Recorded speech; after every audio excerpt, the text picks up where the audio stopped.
Hi students, this is Suchiyadatta once again teaching you history class 10, the chapter Print Culture and the Modern World.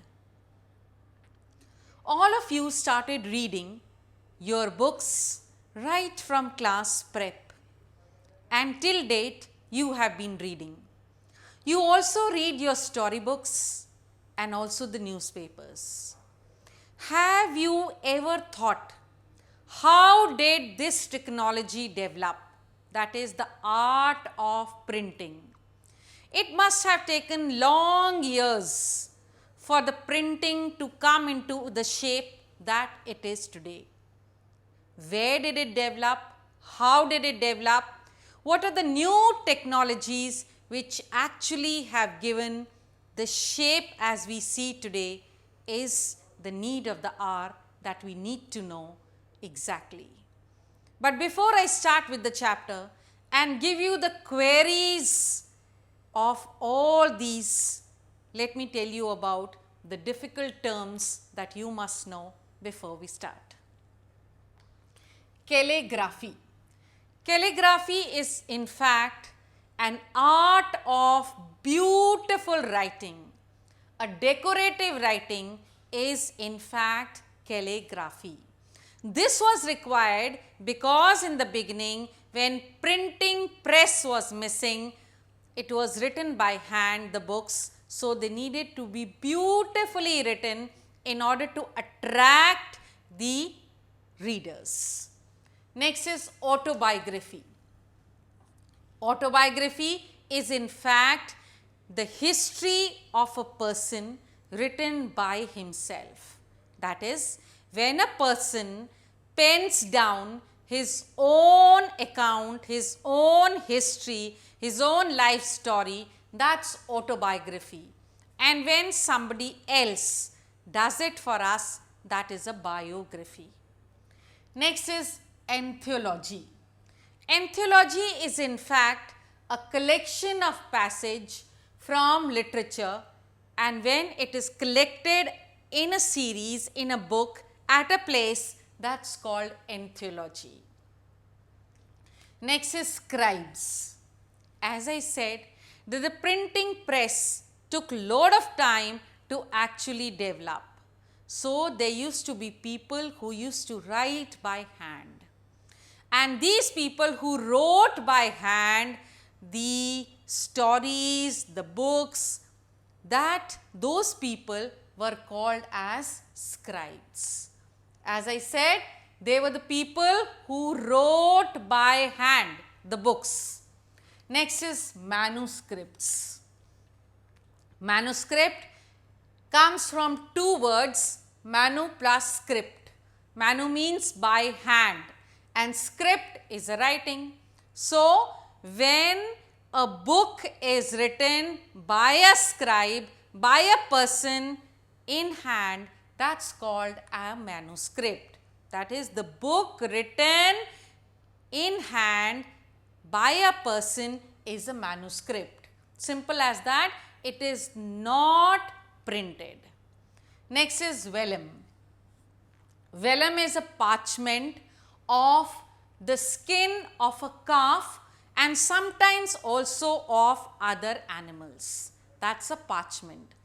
This was the first type on which writings were done. Next is compositors. Compositor, as it comes from the word composition. So, a person who composes text for printing is a compositor. That is, I compose something, I write something, it could be in the form of prose, poetry. So, that is being composing something. So, the person who does such a thing is called as a compositor. So, these were the new terms which you needed to know, and I continue with it in the next clipping. Continuing with the terms and the concept, the next term that I will pick up is ballet. Ballet is generally a very sentimental song and it is made into a dance form, that is, it has a repeated melody. It's generally the story of a person who has something very sentimental about some incident. So, that is a ballet. Next is tavern. Tavern is in fact an inn or a small little place where people gather together to have food and drink. Generally meant for the middle class or the lower middle class people. Next is New Testament. The Bible is divided into two, the New Testament and the Old Testament. The New Testament deals with the teachings of Christ and his earliest followers. That is, what did he preach to the followers who initially became his disciples? Next is Protestant Reformation movement. This Protestant Reformation movement was the biggest movement that occurred in Europe. That is, when the people started protesting against the evils of the church. That is, they were looking for reforms. They were looking for things which could make their life easier and better off. So, all those social evils which were prevalent and which were actually given assent by the church were denied by the people. They protested against those evils is the Protestant Reformation movement. And the people who followed this movement were called as Protestants. Today also we see there are two sects of Christians, the Catholics and the Protestants. Next is the chap books. Chap books were in fact the books which were printed for the poor section of the society. These were the roadside books which were available for a very, very small price. Next is lithography. Lithography was a printing which was done on a stone or a metal, and it was done in this manner that the ink used to adhere to the design that was required. Only that much was being printed.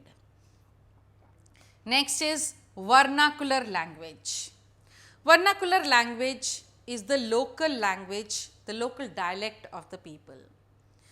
And when the freedom movement started in India, the vernacular language and the vernacular literature picked up at great speed, because it is that language which is understood by the people residing in a particular area, and they can express their desire, express their sentiments and thoughts. That is the vernacular language. Next is the mechanical press. This press came into existence after many years of printing. That is when the machine, the printing machine, actually was being operated by the machine, that was called as the mechanical press. Then there was no need of a human being, of a person to operate it. That was the mechanical press. Now we will actually start with the story of the printing press, its existence, and where did it start, how did it pick up, how did it actually revolutionize the minds of the people, and what were the popular effects seen in the area and around. And so, in the next clipping, I start with the chapter.